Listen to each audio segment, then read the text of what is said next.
So, honestly, I've been going down to Shawnee National Forest for 10 years, deer hunting, turkey hunting, squirrel hunting, and by no means is this a shot against Shawnee National Forest, but it is a shot against Shawnee National Forest.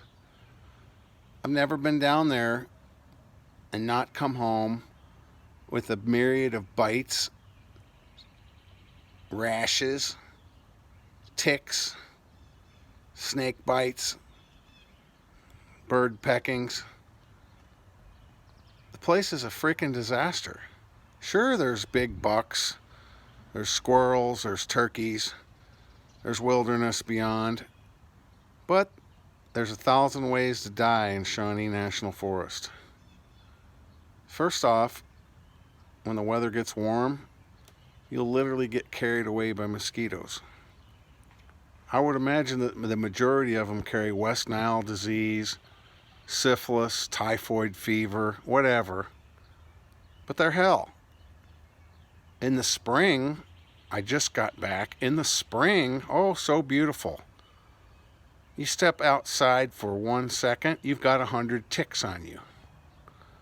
They're crawling up into your nether region, attaching on for the free blood ride. And not to mention it, there's deer ticks, regular ticks, Lone Star ticks. Of course, deer ticks will give you Lyme disease and you'll walk around like a cripple the rest of your life. Lone Star ticks supposedly make you not want to eat red meat for the rest of your life. Oh, gee, how can I look forward to that? My God, I hate red meat. Oh, and then there's the chiggers. Sure, you want to go squirrel hunting and sit down in the woods and try to shoot some squirrels? I'll be prepared to itch your ass off for the next 3 weeks. You'll get covered by chigger bites. And then the latest disastrous freaking creature crawling around down there is the turkey mite. Oh, is this something that crawls around on turkeys? No, you sit down on the ground, you get covered with turkey mites, you can't see them. They bite you. They itch like a mother for a week. They scab over, scab falls off. Oh, they itch for 2 more weeks. No big deal.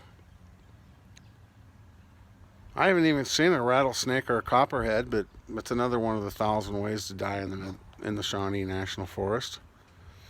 And then, of course, that doesn't even begin to go into this horrendous opportunity to run into some toothless inbred running a meth lab, which more than likely will just shoot you.